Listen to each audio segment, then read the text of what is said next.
Hello everyone, good morning.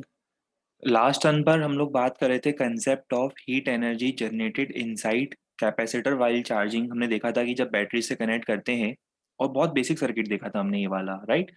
इस basic circuit में हमने देखा था कि जो work done by the battery होता है उसका हाफ पोर्शन जाता है कैपेसिटर के एनर्जी स्टोर्ड के फॉर्म में, और बाकी हाफ पोर्शन वेस्ट हो जाता है। मतलब बैटरी का सिर्फ 50% जो है वर्क का या एनर्जी गिवन का 50% ही कैपेसिटर में जा रहा है, और रिमेनिंग 50% जो है वो सर्किट की हीट के फॉर्म में डिसिपेट हो रहा है। अच्छा, अभी हम इस कंसेप्ट पर आगे जाकर प्रोबेबली 30-40 मिनट्स के बाद अभी हम थोड़ा डायलैक्ट्रिक पढ़ेंगे आज। इसके बाद डायलैक्ट्रिक पढ़ने के बाद हम इस कंसेप्ट पर वापस आएंगे, और इस कंसेप्ट के हम कुछ और वेरिएशंस भी ट्राई करेंगे। अब वेरिएशन में क्या होता है, कैपेसिटर ऑलरेडी चार्ज होगा, और उस चार्ज कैपेसिटर को हमने एक बैटरी से दूसरे बैटरी से कनेक्ट कर दिया। पहले से ही कैपेसिटर चार्ज है, उसे दूसरे बैटरी से कनेक्ट कर रहे हैं। फिर आपसे पूछते हैं कि अब बताओ अब कितनी हीट जनरेट होगी। तो ध्यान रखना, ये जो एक्सप्रेशन है, ये हाफ एनर्जी वाला तो मैंने बताया था ना, हाफ हाफ हो रहा है। ये मैंने बताया था हाफ हाफ हो रहा है। ये एक्सप्रेशन तब एप्लीकेबल नहीं होगा। तब क्या करना पड़ेगा, तब आपको ऐसा मत सोचना उस केस में कि directly work done by the battery का हाफ करते हैं और वो हीट मिल जाएगी, नहीं। वो सिर्फ इस पर्टिकुलर डायग्राम के लिए। ये मैं क्यों बता रहा हूँ, क्योंकि ये एक बहुत बेसिक मिस्टेक है जो बहुत सारे स्टूडेंट्स ओवर द इयर्स करते हैं। वो क्या सोचते हैं कि यही फुल एंड फाइनल रिजल्ट है। नहीं, ये फुल एंड फाइनल रिजल्ट नहीं है। ये रिजल्ट जो आपके पास आया है वो सिर्फ इस स्पेशल बहुत बेसिक केस के लिए आया है। जब सर्किट में एक कैपेसिटर और एक बैटरी थी, और स्विच क्लोज करने के बाद कैपेसिटर पहले अनचार्ज था, स्विच क्लोज करने के बाद हीट कितनी जनरेट होगी। अगर जनरल कोई भी केस आता है, कोई भी क्वेश्चन हो, आपसे कभी गलती नहीं होगी। प्रोवाइडेड प्रोवाइडेड आप क्या करो, प्रोवाइडेड आप ये करो। समझ में आ गया क्या करना है। इनफैक्ट मैं इसको थोड़ा मॉडिफाई कर देता हूँ, रुक जाओ। आज अपन इसको मॉडिफाई भी कर देते हैं। ये तो इस सर्किट के लिए बात हुई। इन जनरल आप क्या लिखोगे, work done by the battery कहाँ जाएगा। सोचो, work done by the battery कहाँ जाएगा। Work done by the battery जाएगा, कुछ पोर्शन जाएगा इंक्रीज इन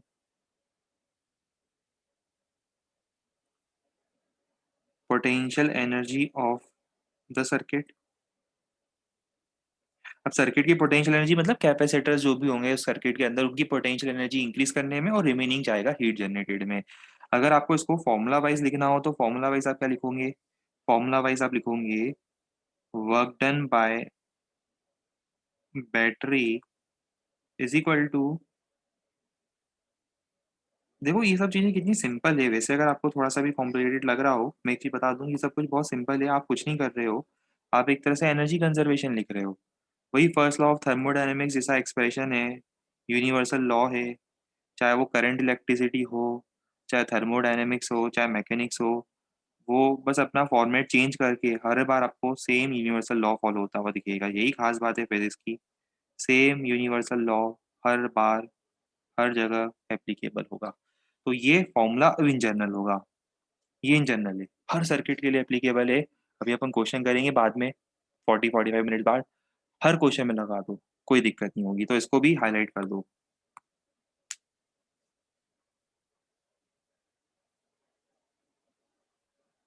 मिनट।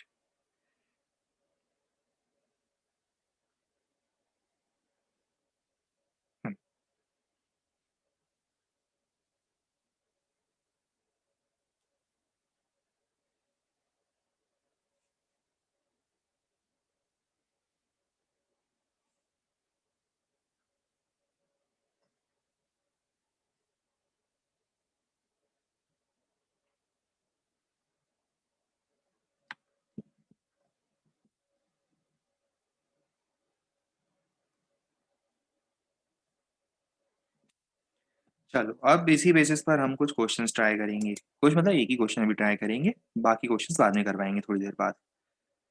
ये ट्राई करो।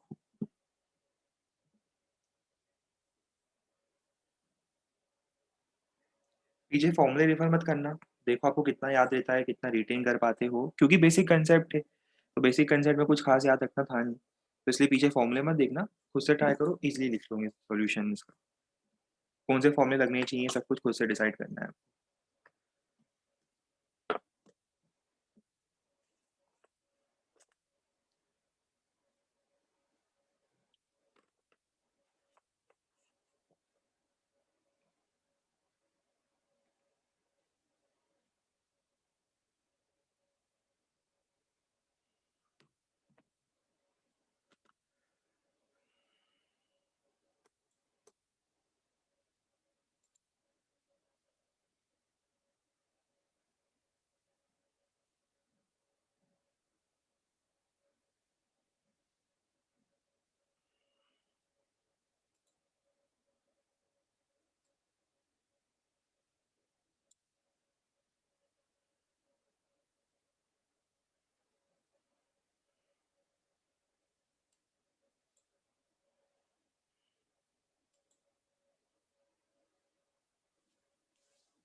चलो सॉल्व करें। जब आप स्विच क्लोज करोगे, जब आप स्विच को क्लोज करोगे उसके बाद क्या होगा बताओ। स्विच क्लोज करने के बाद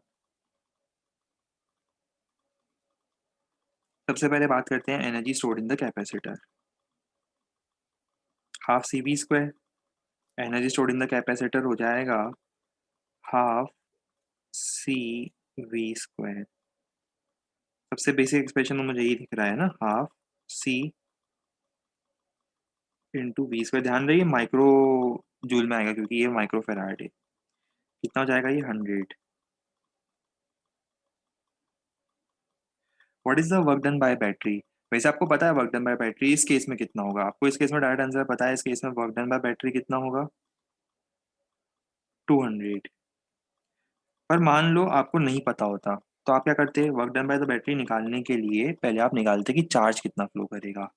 कितना चार्ज फ्लो करेगा, Q equal to C V, that is 20 microjoule, right. 20 sorry microcoulomb, हाँ माइक्रोकूलम, ठीक है।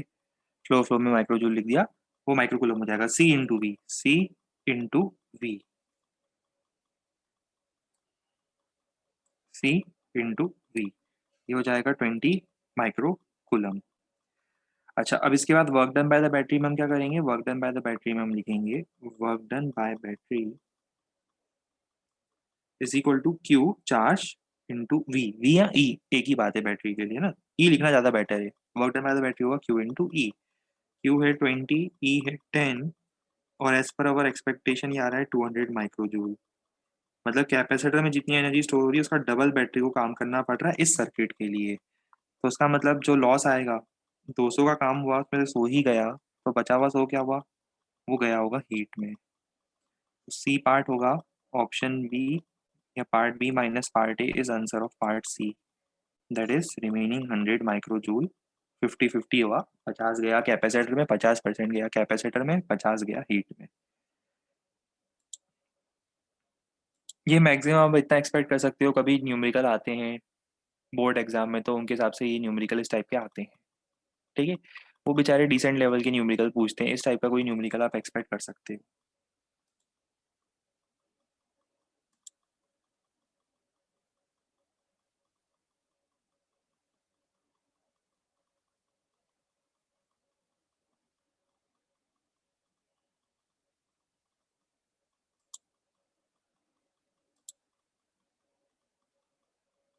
आओ अब आज हम आपको बताएं डाइलेक्ट्रिक के बारे में, आज हम आपको बताएंगे डाइलेक्ट्रिक और उसकी पूरी स्टोरी।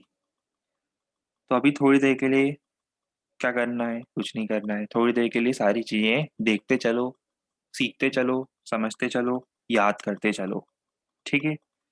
तो आज हम और आप मिलकर बात करेंगे डाइलेक्ट्रिक्स की।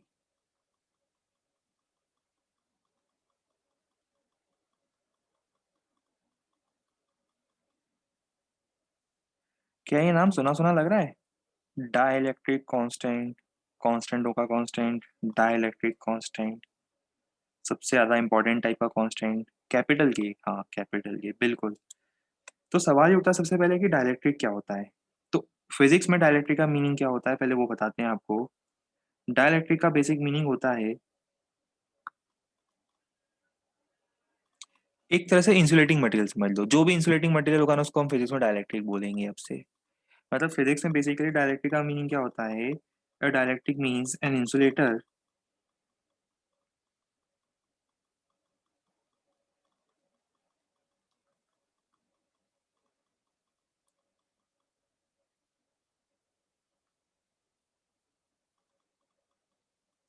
मैं लिखते जा रहा हूँ, आप याद भी करते जाना अभी, मतलब आप याद करते जाओ। In physics a dielectric material क्या होता है, is kind of an electrical insulator.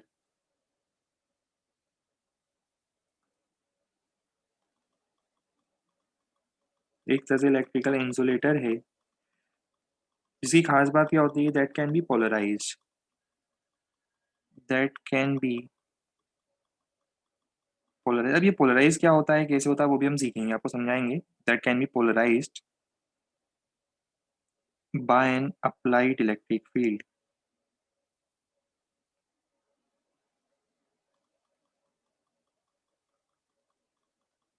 Electric field apply करने पर हम इनको अच्छे से पोलराइज कर सकते हैं। जब बाहर से कोई इलेक्ट्रिक फील्ड लगाएगा तो ये बेचारे पोलराइज हो जाते हैं। अब सवाल ये उठता है कि डाइलेक्ट्रिक कितने टाइप के होते हैं। याद करते जाओ, देखते जाओ, याद करते जाओ। लिखवाने के लिए मैं आपको, लिखने के लिए सिर्फ 5 मिनट लगेंगे, वो 5 मिनट दे दूंगा मैं आपको, बस पहले पूरा याद कर लो, मेमोराइज कर लो। अब ये सवाल है कि डाइलेक्ट्रिक कितने टाइप के होते हैं। तो डाइलेक्ट्रिक होते हैं 2 टाइप के।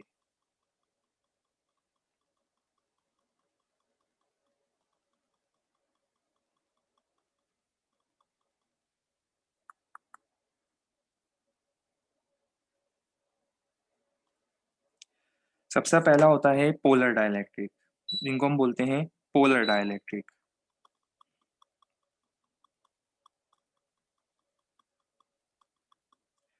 और दूसरे होते हैं नॉन पोलर डाइलेक्ट्रिक।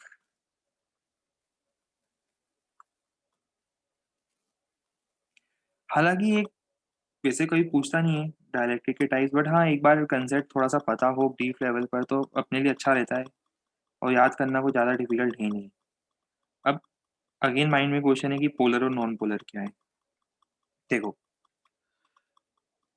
आपको याद है हम लोगों ने डाइपोल पढ़ा था।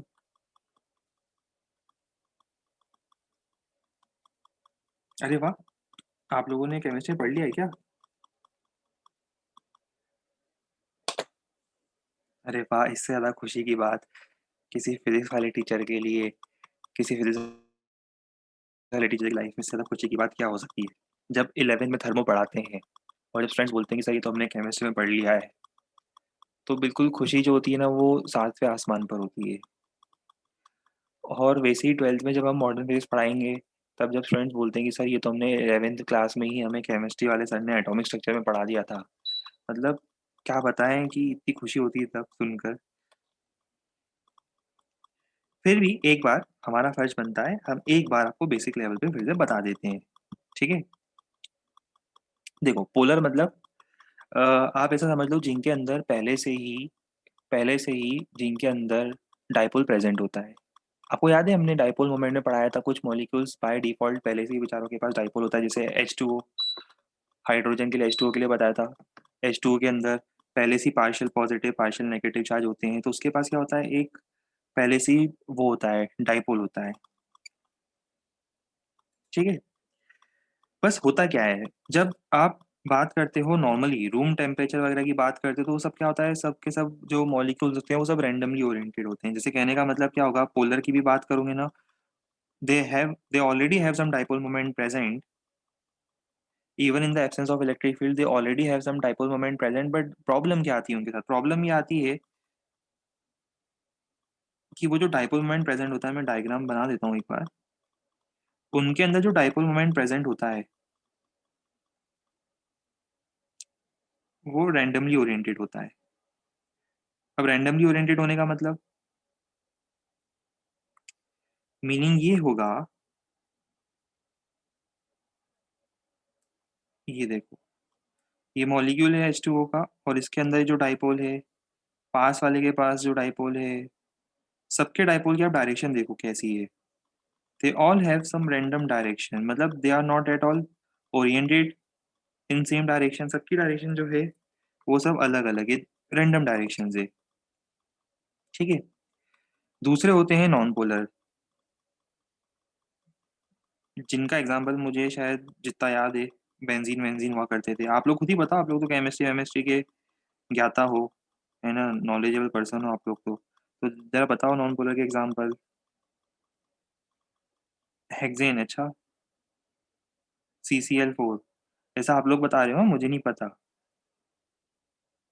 बेंजीन का मुझे थोड़ा बहुत याद आ रहा है कि यूजुअली नॉन पोलर होता था। CH4 बिल्कुल सही है, याद आ गया, CH4 भी सही है, मिथेन मिथेन ही होता है ना CH4। हाँ, तो एग्जाम्पल वगैरह आपकी तरफ से लिख लेना।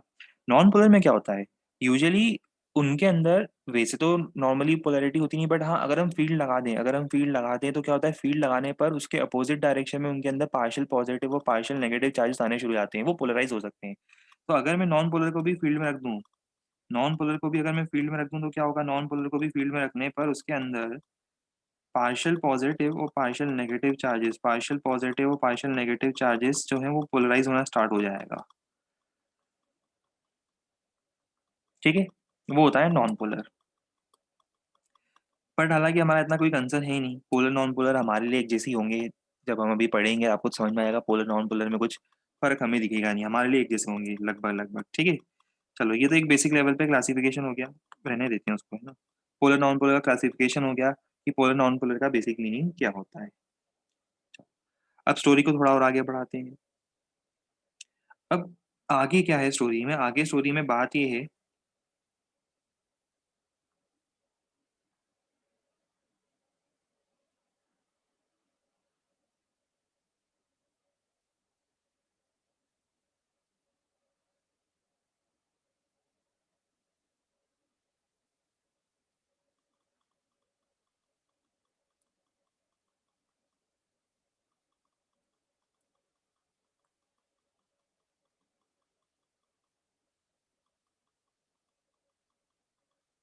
हाँ, तो आगे अब स्टोरी में बात क्या है, आगे स्टोरी में बात ये है कि मान लो पोलर हो नॉन पोलर हो उससे कोई फर्क नहीं पड़ना है।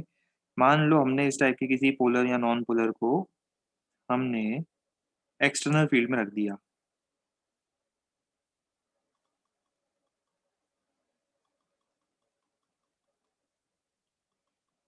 इस पर मैंने लगाई एक्सटर्नल फील्ड।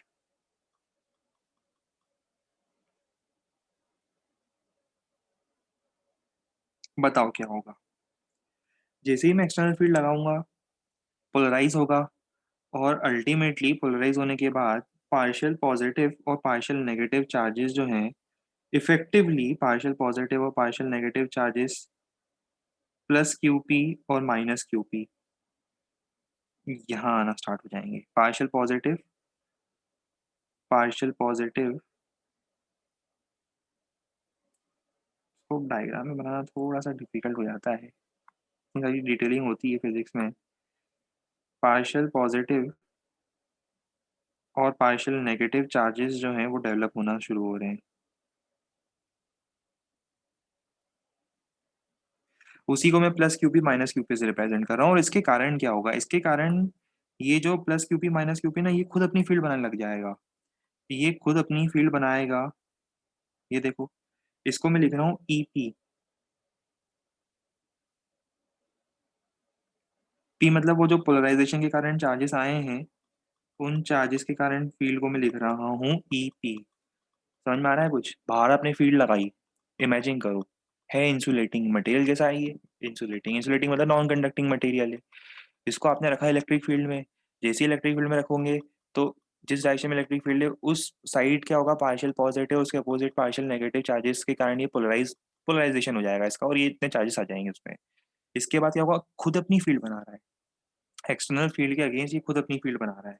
तो बताओ अब इसके अंदर नेट कितनी फील्ड बचेगी। वैसे आपको याद आया आ जाए तो ये पूरा डिस्कशन मैं पहले कर चुका हूँ इलेक्ट्रोस्टैटिक्स में, पर फिर भी एक बार से रिवाइज करवा रहा हूँ आपको एक तरह से, कहीं भूल ना जाओ, या भूल ही गए होंगे वैसे तो, है ना। चीज़ों को भूलने में कितना ही टाइम लगता है। तो बताओ ई नेट कितना लिखूं मैं इसमें।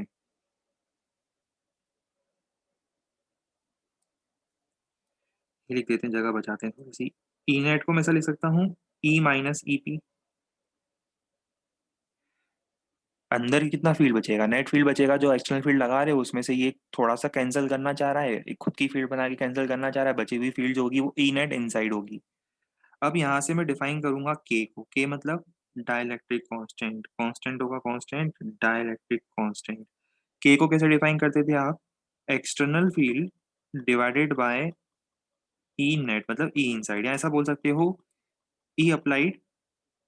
जो उसकी डेफिनेशन होती है वो होती है ratio of, dielectric constant is the ratio of external field applied to the field present inside, to the net field present inside. ठीक है, जो आपने फील्ड लगाई इतनी ऊपर आएगी न्यूमरेटर में, कितनी फील्ड लगाई और कितनी फील्ड मिल रही है अंदर, उसका जो रेशियो है उसको हम बोलते हैं डाई इलेक्ट्रिक कॉन्स्टेंट। तो यहाँ से के कितना हो जाएगा,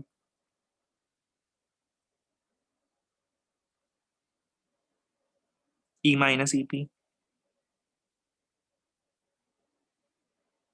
यहाँ से आप ईपी लिख सकते हो, यहाँ से वो रेशियो वेशियो फ्रैक्शन वैक्शन निकाल के आप चाहो तो ईपी भी लिख सकते हो। यहाँ से आप ईपी लिखना चाहते हो तो यहाँ से ईपी कितना आएगा, यहाँ से, नहीं ये मेन फॉर्मूला नहीं है, मेन फॉर्मूला तो वैसे ये है, मेन फॉर्मूला तो ये है। यहाँ से आप चाहो तो ईपी भी लिख सकते हो, और वो ईपी कितना आएगा, निकाल के देखो, वो ईपी आएगा ई इंटू 1 - 1/k।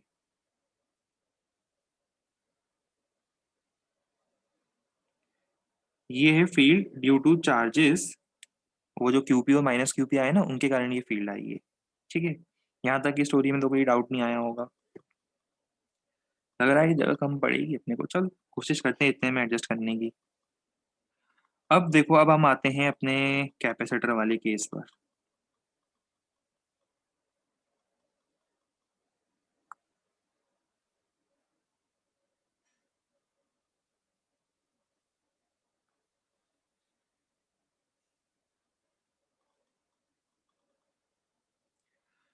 अब सपोज करो हमारे पास एक पैरेलल प्लेट कैपेसिटर था।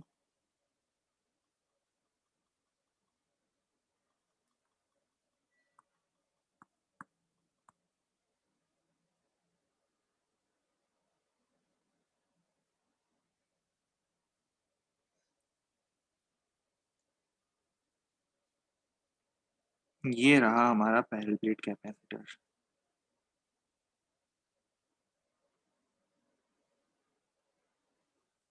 ठीक है, अब इस पैरेलल प्लेट कैपेसिटर के अंदर अब हम डाइलेक्ट्रिक घुसाएंगे। अब क्या घुसाएंगे इसके अंदर, डाइलेक्ट्रिक घुसाएंगे।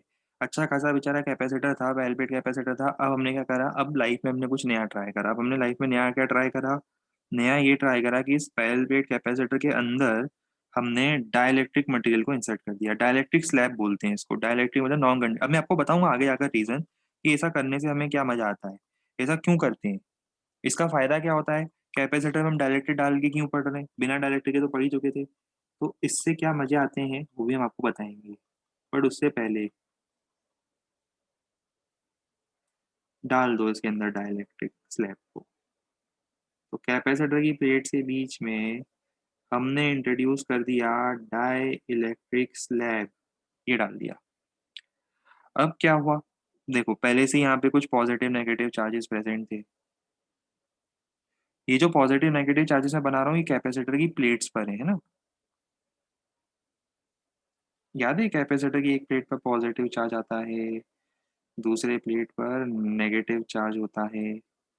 तो पहले से ही कैपेसिटर की प्लेट्स पर कुछ चार्जेस प्रेजेंट थे। कितने चार्जेस प्रेजेंट थे, इसको मैं लिख देता हूँ प्लस क्यू माइनस क्यू। जरा कलर ध्यान देना, ब्लैक कलर कैपेसिटर की प्लेट्स का चार्ज है, और उसी कारण फील्ड भी ब्लैक कलर में, सब कुछ ब्लैक में कर रहा हूँ उसके कारण। ठीक है, ये उसके कैपेसिटर की खुद की जो फील्ड होनी चाहिए थी एक्चुअल, ये वो ई फील्ड है। थोड़ा सा क्या है कि ये ट्वेल्थ का फिजिक्स थ्योरेटिकल ज़्यादा हो जाता है इस मामले में ना, आपको ऐसा लगता है कि थ्योरेटिकल ज़्यादा है, बट अगेन प्रैक्टिकली तो बहुत ज़्यादा इसका एप्लीकेशन है। वो अब अलग बात है, आप इंजीनियरिंग में समझोगे, बट थोड़ा सा आपको थ्योरेटिकल टच ज़्यादा दिख रहा होगा इसमें। चलो अब आगे सुनते हैं, आगे समझते हैं। अब क्या हुआ, डाइलेक्ट्रिक के अंदर मैंने बताया था पोलराइज होगा अंदर। पोलराइज होने के कारण क्या होगा, यहाँ पर कुछ पार्शियल पॉजिटिव और पार्शियल नेगेटिव चार्जेस, ये जो सरफेस है डाइलेक्ट्रिक का, इस पर आने शुरू हो गए। इसको मैं लिख रहा हूँ प्लस क्यू पी। नीचे दिख रहा है, नहीं दिख रहा होगा। इसको अपन एक काम करते हैं, यहाँ लिख देते हैं प्लस क्यू पी और माइनस क्यू पी। ठीक है, plus Q P minus Q P आ गया, और इसके कारण इसने खुद ने अपनी भी फील्ड बनाना शुरू कर दी। कितनी फील्ड बनाई, ई पी, जो भी अपन पढ़ चुके हैं। अब आगे चीजें बहुत सिंपल है, सबसे पहले मेरी हेल्प करो ई लिखने में। ई कितना होगा, sigma by epsilon naught. Sigma कितना होगा, Q by A divided by epsilon naught. इसको बोल देते हैं, इक्वेशन को बोल देते हैं, पहले वाली इक्वेशन को बोलते हैं इक्वेशन वन। ये वाली जो इक्वेशन थी इसको बोल दिया इक्वेशन वन। इसको मैं बोल देता हूँ इक्वेशन टू। और सिमिलरली अब इक्वेशन 3 क्या आएगी? इक्वेशन 3 होगी ईपी की वैल्यू। ईपी की वैल्यू क्या होगी? ईपी की वैल्यू होगी फील्ड ड्यू टू जो चार्जेस आए हैं पोलराइज होने के कारण डायरेक्ट्रिक, वो कितना होगा? क्यूपी डिवाइडेड बाय ए। याद है सिग्मा का ये सिग्मा और रो उन सबका मीनिंग याद है ना आपको? चार्ज डेंसिटीज, ये सरफेस चार्ज डेंसिटी है। तो सरफेस चार्ज डेंसिटी होता है charge upon area divided by epsilon not. अब एक काम करो, टू और थ्री, टू और थ्री से ई और ईपी उठा के यहाँ रख दो। देखो, टू और थ्री से ई और ईपी उठा के यहाँ रखो, आपको एक सिंपल रिलेशन मिलेगा। फ्रॉम इक्वेशन 1 2 एंड 3 में लिख देता हूँ। From equation 1 2 and 3,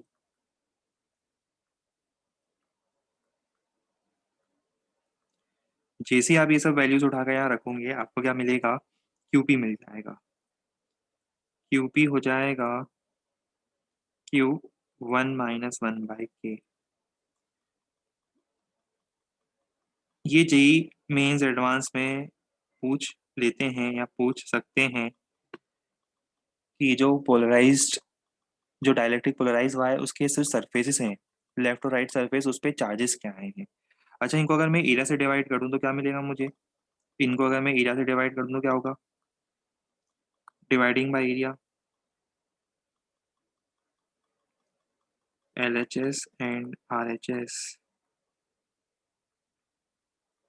by area, मुझे चार्ज डेंसिटी मिल जाएगी। सोचने वाली बात ही नहीं है, चार्ज डेंसिटी मिल जाएगी। तो चार्ज डेंसिटी के फॉर्म में क्या लिखूंगा बताओ मैं? Charge density on the surfaces due to polarization is equal to charge density of capacitor into 1 - 1/k। एक ही जैसे फॉर्मूले हैं, दोनों में कुछ खास डिफरेंस है नहीं वैसे।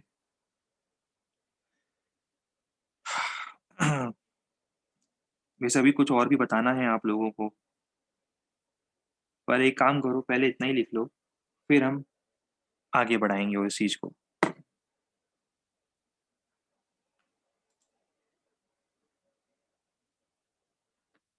इस बीच कुछ मैसेजेस आए हैं। अच्छा, आंसर बता रहे थे सिग्मा का, ठीक है, हाँ सिग्मा हो जाएगा चार्ज डेंसिटी, सही है। वो के क्या था? वो के डाइलेक्ट्रिक कांस्टेंट था।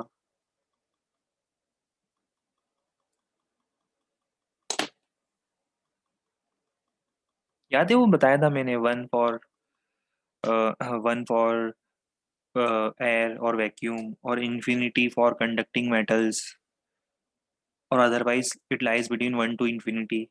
ये सब कुछ आपने इलेक्ट्रोस्टैटिक्स में पढ़ा है, अगर रिवाइज करा होगा तो आपको याद आएगा। इलेक्ट्रोस्टैटिक्स में मैंने आपको बताया था के का मतलब।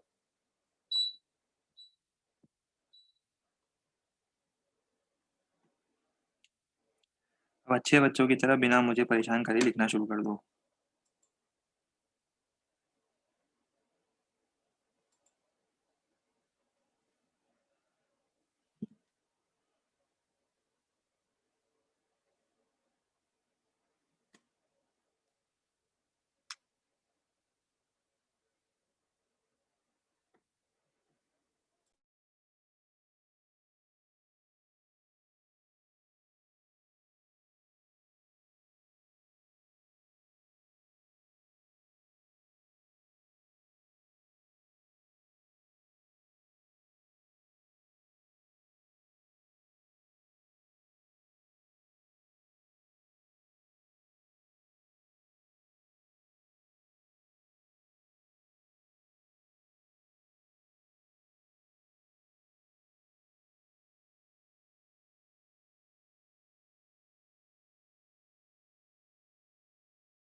चलो, अब ये लिखने के बाद एक छोटी-सी डेफिनेशन और है, फिर हम लोग इफेक्ट ऑफ डाइलेक्ट्रिक पढ़ेंगे कि ये कैपेसिटर के बीच में डाइलेक्ट्रिक डालने का एग्ज़ैक्टली इफेक्ट क्या आया।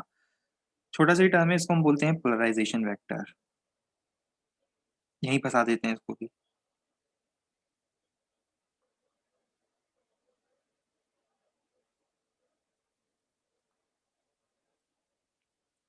Polarisation vector sometimes also known as polarisation. Short में पोलराइज़ेशन भी बोल सकते हो उसको आप, पोलराइज़ेशन ही पूछ लें तो उसका मतलब उसी की बात चल रही है, समझ लो। और है बहुत बेसिक डेफिनेशन, सिंपल सी बात है, इसको हम डिफाइन करते हैं नेट डाइपोल मोमेंट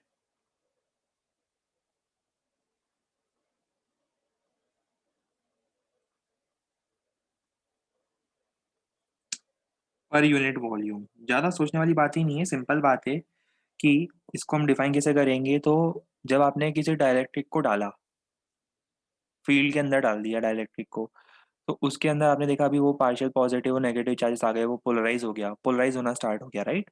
उसके अंदर डाइपोल बनने शुरू हो गए, वो डाइपोल जो थे ना वो एक डायरेक्शन में आने शुरू हो गए। अभी फील्ड आई ना, तो फील्ड आने से क्या होगा, फील्ड आने से इसके डाइपोल भी एक जगह आना शुरू हो जाएंगे, एक डायरेक्शन में आना शुरू हो जाएंगे। जो पहले इधर उधर घूम रहे थे, अलग अलग डायरेक्शन में थे, फील्ड लगने से वो भी एक सेम डायरेक्शन में आना शुरू हो जाएंगे। तो उनके कारण क्या होगा, अब मॉलिक्यूल के पास जो है, सब्सटेंस के पास, इनफैक्ट सब्सटेंस के पास अब क्या होगा, सब्सटेंस के पास इफेक्टिवली अब एक नेट डाइपोल मोमेंट आ जाएगा। तो net dipole moment divided by volume. वैसे आपको इस पे हार्डली कोई क्वेश्चन मिलेगा कभी कहीं बुक वगैरह में, बट हाँ ठीक है, वंस इन ए वाइल जैसे आप एचसी में पढ़ोगे सारी चीज़ें आपको मिल जाएगी। अ, अच्छे टेक्स्ट बुक्स पढ़ोगे उनमें कई कई बार ये सब चीज़ें मिल जाएगी।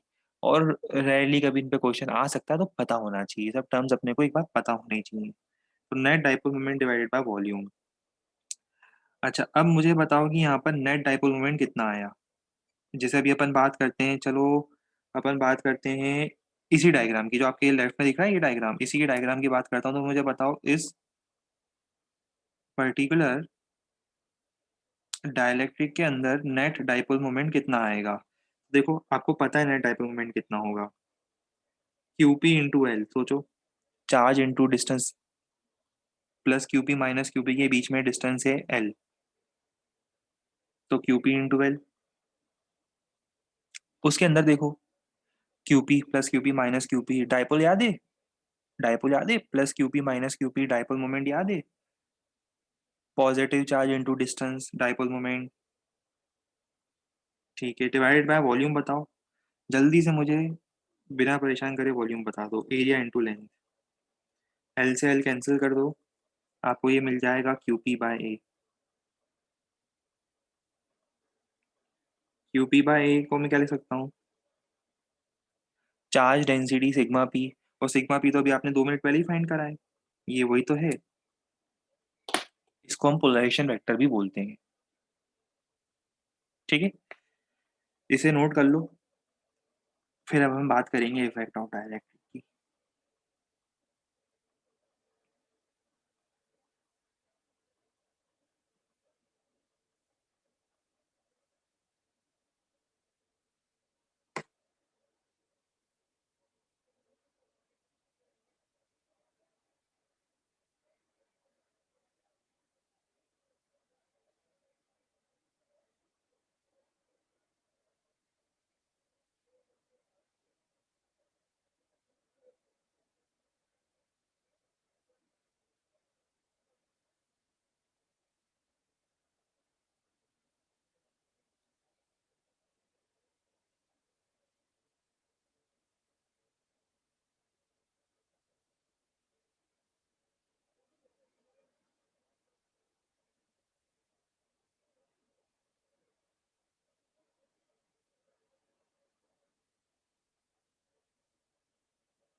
कर लिया नोट, अब आगे की स्टोरी सुनो। अब हम बात करेंगे what is the effect of dielectric. Capacitor की प्लेट से बीच में डायरेक्टेड डालने से हमने क्या फायदा मिल गया। तो देखो, आपको ये पैरेलल प्लेट कैपेसिटर दिख रहा है ब्लैक कलर में, एरिया है ए, वही दोनों के बीच का डिस्टेंस डी। और याद है इसका कैपेसिटेंस हुआ करता था epsilon not a by D. Epsilon not a by D usual value आपको याद होगी जो आती थी पैरेलल प्लेट कैपेसिटर की।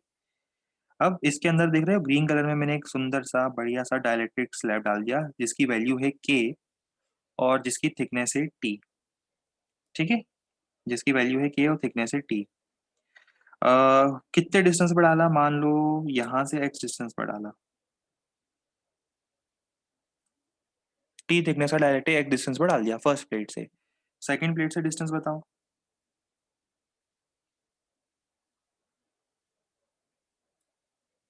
जहाँ किसी को समझ में नहीं आया बता देना है ना, हमें मैसेज कर देना, हम उसे क्लास के बाहर निकाल देंगे, टेंशन ही खत्म। ठीक है, तो ये एक्स, ये D minus T minus x. अब आगे सुनो, आगे की स्टोरी। यहाँ कैपेसिटर के अंदर फील्ड बनी ई, फील्ड बनी।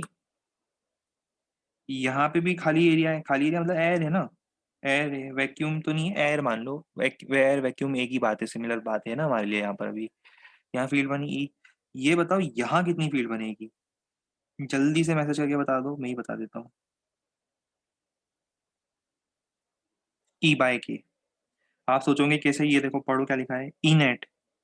ई नेट मतलब ई इनसाइड, ई नेट अंदर नेट कितनी फील्ड है, ई जो एक्सटर्नल फील्ड है डिवाइड बाय के। बाहर अगर मैं ई फील्ड लगा रहा हूँ तो कैपेसिटर के अंदर कितनी, मतलब डाइलेक्ट्रिक के अंदर, सॉरी डाइलेक्ट्रिक के अंदर कितनी फील्ड बचेगी, ई बाय के। अब आप बस मुझे इतना बताओ कि इन दोनों प्लेट्स के बीच में कितना पोटेंशियल डिफरेंस है। इन दोनों प्लेट्स के बीच में पोटेंशियल डिफरेंस निकालने के लिए आप क्या करोगे, याद करो। V2 - V1 = E.dr का इंटीग्रल। अगर आपको याद आ जाए कि V2 - V1 is minus integral of E.dr, तो फिर कहना ही क्या।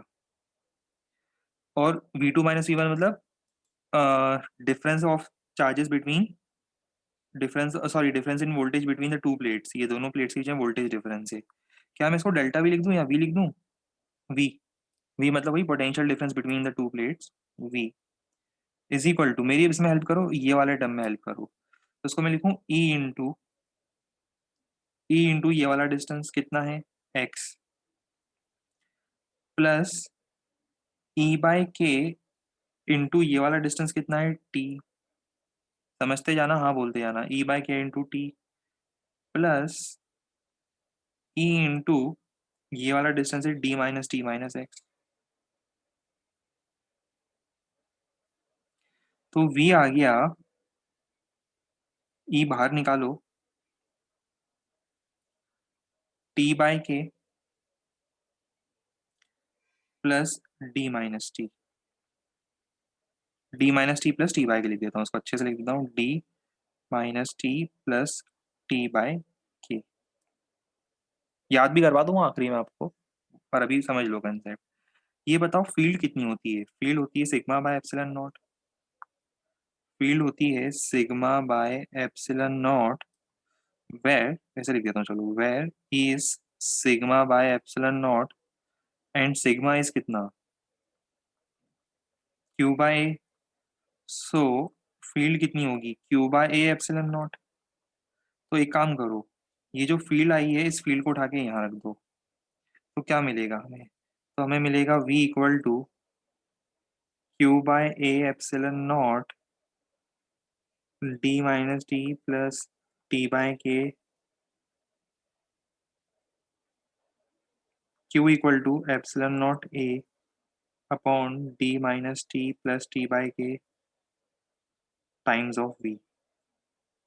समय आ चुका है जब आपकी आंखों में गिद्ध और चमगादड़ों जैसी चमक आ जानी चाहिए। ये देखते से ही जहाँ बैठे हो उस कुर्सी से या बिस्तर पर लेटे हो, तो वहां से आपको एकदम से बिल्कुल खुशी के मारे उछल जाना चाहिए, झूम जाना चाहिए, जब आपको ये दिखता है कि ये तो Q equal to C V से कंपेयर करने पर जो V का कोएफिशिएंट है, हमें पता है कि वही होता है कैपेसिटेंस।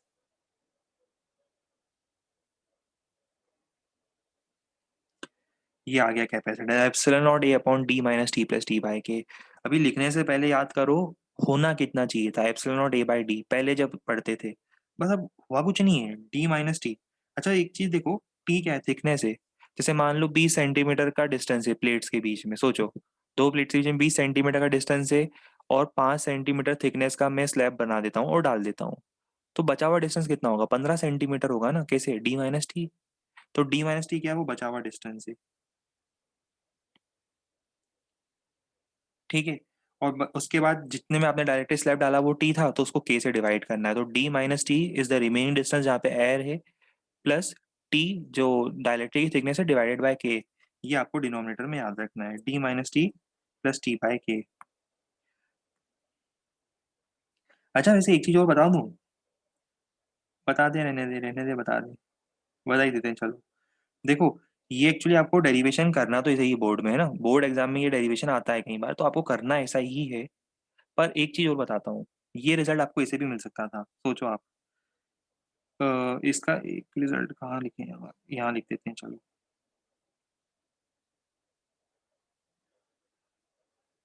यही रिजल्ट आपको ऐसे भी मिल सकता था। सेम रिजल्ट आपको कब मिल सकता था? उसको आप है ना, एक कैपेसिटर की जगह दो कैपेसिटर मान लो।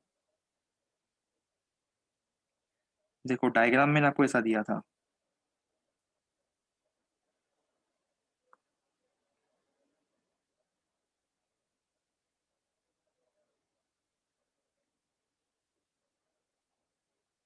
सॉरी, ये है टी, और टोटल था डी। अच्छा, एक काम करो, डायरेक्ट्रिक को एक साइड खिसका दो, डायरेक्ट्रिक को बीच में कहीं भी रखो, फर्क नहीं पड़ता, एक साइड खिसका दो उसको, है ना। एक साइड खिसकाने के बाद क्या होगा? दो कैपेसिटर मान लो। दो कैपेसिटर आपको सीरीज में दिख रहे हैं। पहला कैपेसिटर कितना है? पहला कैपेसिटर जिसमें डायरेक्ट्रिक डला हुआ है, और दूसरा कैपेसिटर जिसमें कुछ भी नहीं डला हुआ है। दोनों सीरीज में, एक के बाद एक सीरीज में है। तो ये पहला कैपेसिटर है जिसमें डायरेक्ट्रिक डला हुआ है। दूसरा कैपेसिटर इसमें कुछ भी नहीं है। डायरेक्ट्रिक वाले कैपेसिटर की थिकनेस कितनी है? टी। और इस वाले की कैपेसिटी कितनी, इसका इसकी थिकनेस कितनी है? इसकी थिकनेस है width remaining D minus T. तो इसका कैपेसिटेंस है C1, इसका कैपेसिटेंस है C2, दोनों किसमें कनेक्टेड हैं? सीरीज में। सीरीज का फॉर्मूला याद है? 1/C equal 1/C1 plus 1/C2। वहां से भी आप करोगे ना, तो आपको ये रिजल्ट मिलेगा। पर उसके लिए आपको ये पता होना चाहिए कि डायलेक्ट्रिक डालने से कैपेसिटी कितनी आती है, तो मैं बताऊंगा। पूरा डायलेक्ट्रिक बनने से कैपेसिटी कितनी आती है वो मैं आपको सिखाऊंगा। तो वैसे भी कर सकते थे, वो आपको पता होता तो उसके बाद आप ये भी कर सकते हो, आपको आगे समझ में आ जाएगा। पूरा डायलेक्ट्रिक डालने के बाद कैपेसिटी सिखाऊंगा आपको कितनी होती है। और आपको वैसे याद है के टाइम सी होती थी? के टाइम सी याद है? डायलेक्ट्रिक पूरा डालने के बाद के टाइम सी। तो वैसे भी आप पता है, मैं C1 लिख ही देता हूँ, देखो C1 लिख देता हूँ मैं। C1 हो जाएगा, वैसे सर C1 होना कितना चाहिए था? एप्सिलॉन नॉट ए, ध्यान से सुनना, epsilon not A by D, यही होना चाहिए था। बस इसकी जगह क्या आ जाएगा? के से मल्टीप्लाई हो जाएगा। अच्छा, एक और चीज रियलाइज करो, लिखा मैंने वही है, टी बाय के ही लिखा है मैंने। वो डिनोमिनेटर का डिनोमिनेटर ऊपर चला जाएगा। समझ रहे हो बात को? कई बार मुझे ऐसा लगता है कि ज्यादा बता देते एक दिन में तो फिर कंफ्यूज हो जाती हो, है ना। कंफ्यूज तो नहीं हो गए? क्या पता हो भी गए हो, तो बताऊंगे थोड़ा ना। C2 epsilon not A upon D minus T, कुछ नहीं ज्यादा डिफिकल्ट नहीं, सिंपल है। देखो, इन दोनों का सीरीज में लगा दो। सीरीज का फॉर्मूला याद है? 1/C equivalent equal to 1/C1। देखो भी, जब तक कंफ्यूज नहीं हो उसका मतलब आप इंजीनियरिंग कर ही नहीं रहे हो ना। इंजीनियरिंग का मतलब ही कंफ्यूजन होता है। जब बहुत सारा कंफ्यूजन आना शुरू हो जाए सब्जेक्ट को लेकर, लाइफ को लेकर, तो समझ जाओ कि आपकी इंजीनियरिंग बिल्कुल सही चल रही है। समझ रहे हो ना? बस यहाँ से आप सॉल्व करके देखो, आपको अपना वो पुराना रिजल्ट मिल जाएगा।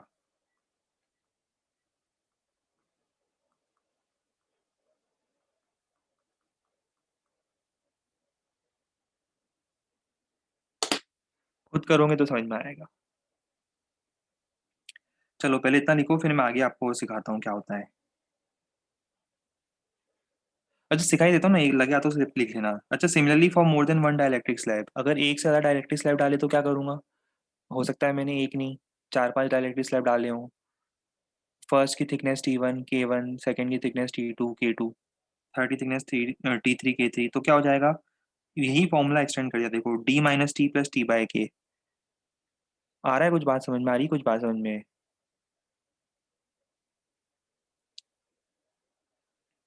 डी माइनस टी इक्विवेलेंट, इसको ऐसा लिख सकते हो, एप्सिलॉन नॉट ए। मैं डायग्राम बना दूं क्या? डायग्राम समझ में आ जाएगा? समझ में आ रहा है डायग्राम इसका? देखो मैं डायग्राम बना देता हूँ।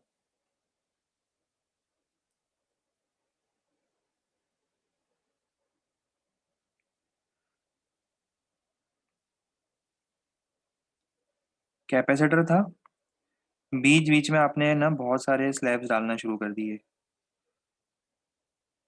इसमें क्या कलर बहुत वेस्ट होगा, इसीलिए मैं चाह नहीं रहा था, बट ठीक है।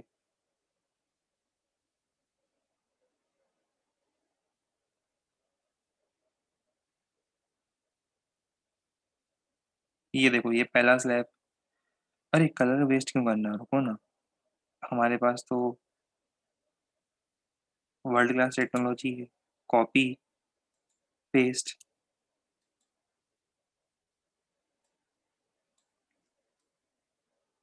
और न सिर्फ इतना, कलर भी चेंज कर सकते हैं ना हम तो इसका।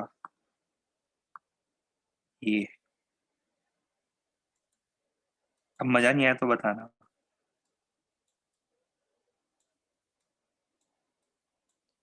मेरे ख्याल से टेक्नोलॉजी के आने से ग्लोबल वार्मिंग जो है ओवर द ईयर्स कम होती चली जाएगी। देखो मतलब कितना काम आसान हो जाता है टेक्नोलॉजी से। पेन, पेपर, इंक, सब कुछ बच जाता है। Eco friendly.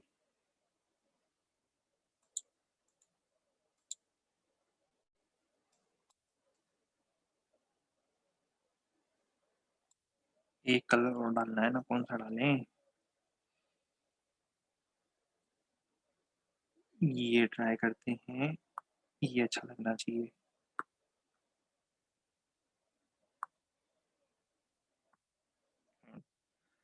अब ये बढ़िया रंगीन सा कैपेसिटर लग रहा है आपको? ठीक है। तो बहुत सारे अलग अलग स्लैब्स थे। K1,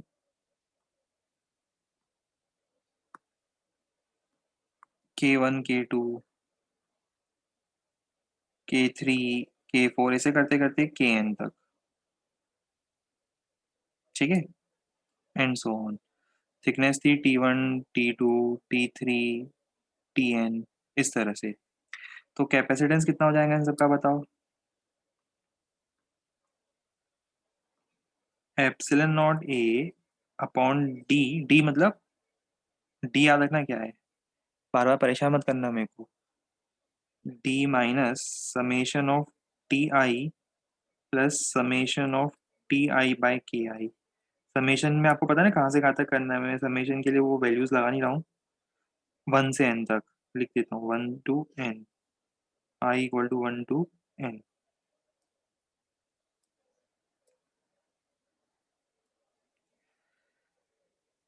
लिखवा दूंगा, चलो लिखवा दूंगा, रुक जाओ रुक जाओ। लिखवा दूंगा, जितना देख लिया तो पहले पूरा याद कर लो, दिमाग में फिट कर लो, फिर अपन लिखेंगे आराम से। स्पेशल केस, स्पेशल लोगों के लिए स्पेशल केस। स्पेशल केस क्या है?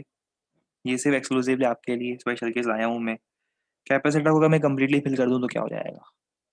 मान लो पूरा ही पूरा डाइलेक्ट्रिक स्लैब डाल दिया, अभी जैसे आप बीच में आधा आधा डाला था, पूरा ही डाल दो। तो अगर पूरा ही डाल दूंगा तो बताओ क्या होगा? Eps sorry C equal to epsilon not A upon D minus T plus T by K वाले फॉर्मूले में, in this formula thickness of the slab is equal to D. इस केस में thickness of the slab is equal to D रख दो, तो देखो क्या आ रहा है। Epsilon not A upon T by K. T by K मतलब D by K. D by के को ऊपर ले जाओ, क्या आ जाएगा? के times epsilon not a by D. अरे ये तो हमें पता था ना, ये तो हमने पहले से आपको बता दिया था कि ऐसा होने वाला है। अगर कंप्लीटली फिल कर जाए तो हो जाएगा के टाइम्स ही। अच्छा बताओ, कैपेसिटर के अंदर डायरेक्टली डालने से उसकी कैपेसिटी बढ़ गई या कम हो गई? ऑब्वियसली बढ़ गई, क्योंकि के तो 1 से ज़्यादा ही होता है। एयर हो तो अलग बात है, एयर के अलावा कोई भी डायरेक्टेड डालोगे तो उसकी कैपेसिटी बढ़ेगी ही। और यही रीज़न होता है, हमने आपको याद है शुरू में बताया था कि फेराड बहुत बड़ी यूनिट होती है, micro farad pico farad use करते हैं। अब बड़े कैपेसिटर बनाने हैं छोटे साइज़ में तो क्या करते हैं, बीच में डायलेक्ट्रिक भर देते हैं, उससे उनकी कैपेसिटी बढ़ जाती है। अरे क्वेश्चन आ गए अब तो। अच्छा, इस बीच एक चीज़ हो रही है, कहीं पे अगर मेटल वेटल आ गया तो मेटेलिक प्लेट वगैरह आ गई तो क्या करोगे? मैं एक काम करता हूँ, आपको लिखवा दूंगा। पहले एक काम करो, आप इतना घोट लो पूरा कॉपी में अच्छे से, फिर मैं आपको लिखवा दूंगा। इसको देख के कितना अच्छा लगता है, ऐसा लगता है एक्चुअल में इंजीनियरिंग चल रही है ना। ऐसी इक्वेशंस जो अपने को समझ में नहीं आती हो, हर जगह वही लिखी हुई हो स्क्रीन के सामने, तो लगता है कि हाँ यार ये तो कुछ इंजीनियरिंग इंजीनियरिंग चल रही है। देखो 3-4 लोग गायब भी हो गए हैं, 4-5 ऐसे होंगे जिन्हें कुछ समझ में नहीं आ रहा होगा, तो सुबह उठे होंगे बेचारे बड़ी उम्मीदों के साथ कि आज तो फिजिक्स समझेंगे हैं, और देखा कि अरे पता नहीं सर तो क्या पढ़ा रहे हैं, डाइलेक्ट्रिक आ गया, फिर ये भी आ गया है। वो बेचारे रहा ना गया, उनसे सहा ना गया, और वो चल दिए है ना, वापस उन्होंने सोचा कि सो जाते हैं।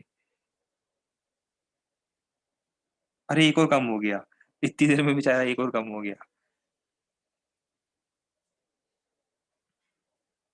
विकेट गिरते जा रहे हैं, यहाँ हम रोज विकेट बचाने की कोशिश करते हैं और एक के बाद एक विकेट गिरते जाते हैं यहाँ पर।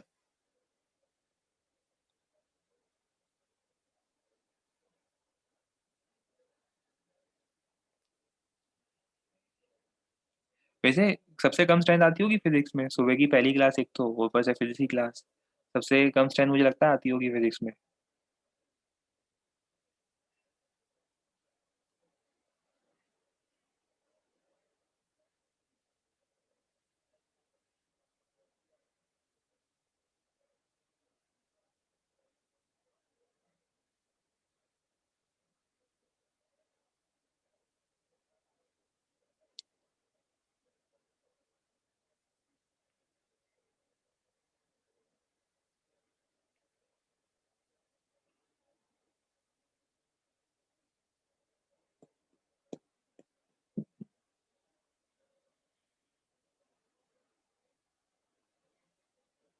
जो जो समझ में आ रहा है वो सब लिख लो।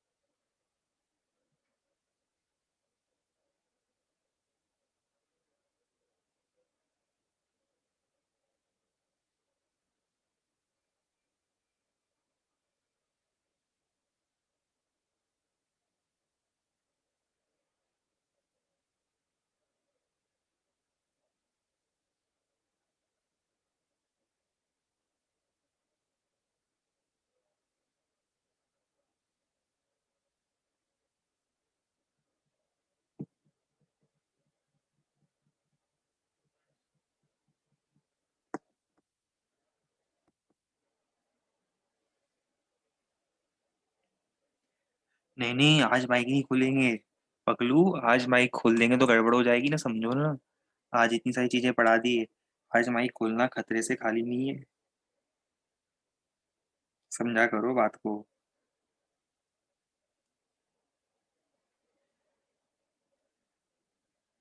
अभी कुछ लोगों को तो डायलेक्ट्रिक ही समझ में नहीं आया, वो डायलेक्ट्रिक क्या होता है, वो लोग तो डायलेक्ट्रिक से पूछना शुरू कर देंगे। फिर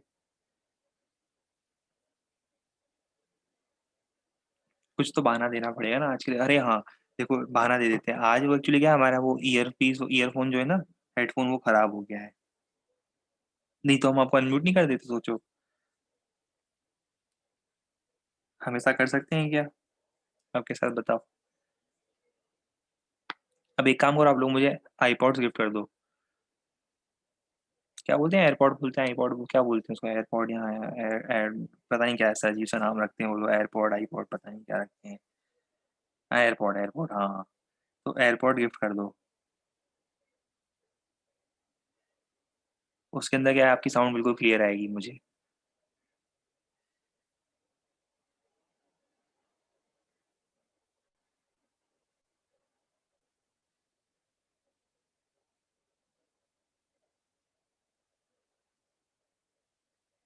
बजाय उसके हम आपको अगली बार 2 बार अनम्यूट कर देंगे, ठीक है? वो ज़्यादा सही रहेगा। आज ये रिस्क नहीं ले सकते हम, बड़ा रिस्की हो सकता है, उसके बजाय आज के बजाय कल, कल मतलब वेडनेसडे 2 बार अनम्यूट कर देंगे।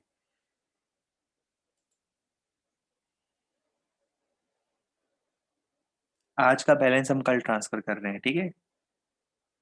पर कल तक ये बैलेंस जो है वो यूज़ हो जाना चाहिए, है ना? उसके बाद 1 दिन के बाद कैरी फॉरवर्ड नहीं होगा।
नोट कर लिया? ये पॉइंट भी नोट कर लो, similarly for more than one dielectric.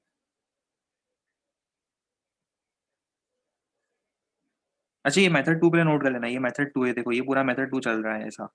ये पूरा मेथड 2 चल रहा है, मेथड 2 नोट करने के बाद पर मेथड 1 लगाना है अपने को कहाँ पर? बोर्ड एग्ज़ाम में, है ना? और मेथड 2 नोट करने के बाद ये पूरा मेथड 2 नोट करने के बाद नेक्स्ट पॉइंट होगा similarly for more than one dielectric और उसके बाद नेक्स्ट पॉइंट होगा स्पेशल केस और उसके बाद मैं एक पॉइंट और बताऊँगा।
जब ये वाला पॉइंट लिखोगे ना similarly for more than one dielectric तब ये सुंदर सा डायग्राम बना लेना, जैसा मैंने बनाया वैसा बना के फिर ये लिखना, तो अच्छा लगेगा।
अरे हो कि चले गए।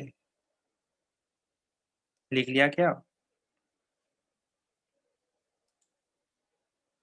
हम्म, चलो। नेक्स्ट पॉइंट क्या है? स्पेशल केस, अगर कंप्लीटली डायरेक्टली से फील्ड है तो ये आता है।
चलो नोट कर लिया होगा ये। अब सुनो, एक छोटा सा इसमें पॉइंट और आप ऐड कर सकते हो।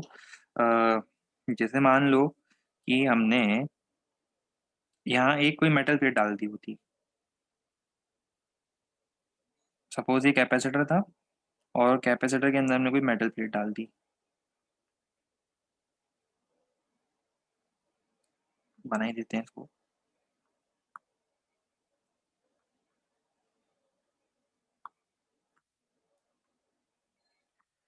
बताओ क्या होगा? ये लास्ट पॉइंट भी ना, अगर मेटल प्लेट डालता हूँ तो क्या होगा?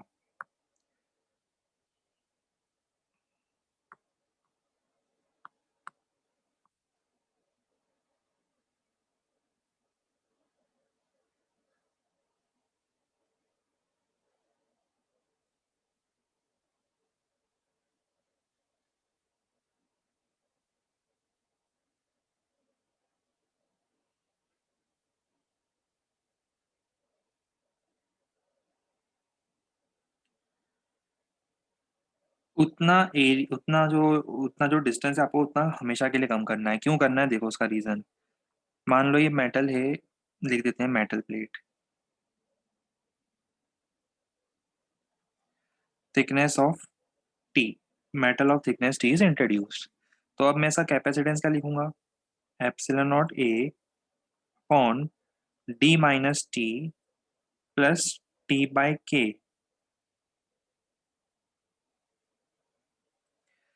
अब वो के तो इन्फाइनाइट हो गया इसके लिए, तो क्या इतना आ जाएगा? सी आ जाएगा epsilon not A upon D minus T. D minus T effectively क्या है? उतना एरिया है, उतनी उतना डिस्टेंस है जहाँ पे एयर प्रेजेंट है या वैक्यूम प्रेजेंट है। जो एयर प्रेजेंट है उतना रीजन है। आप देख रहे हो ये जितना मेटल जितनी थिकनेस में प्रेजेंट है उतनी थिकनेस मुझे माइनस करनी पड़ेगी। तो बीच में मेटल डालने से ये इफेक्ट आएगा। इसे नोट करो। छोटे मोटे स्पेशल पॉइंट्स।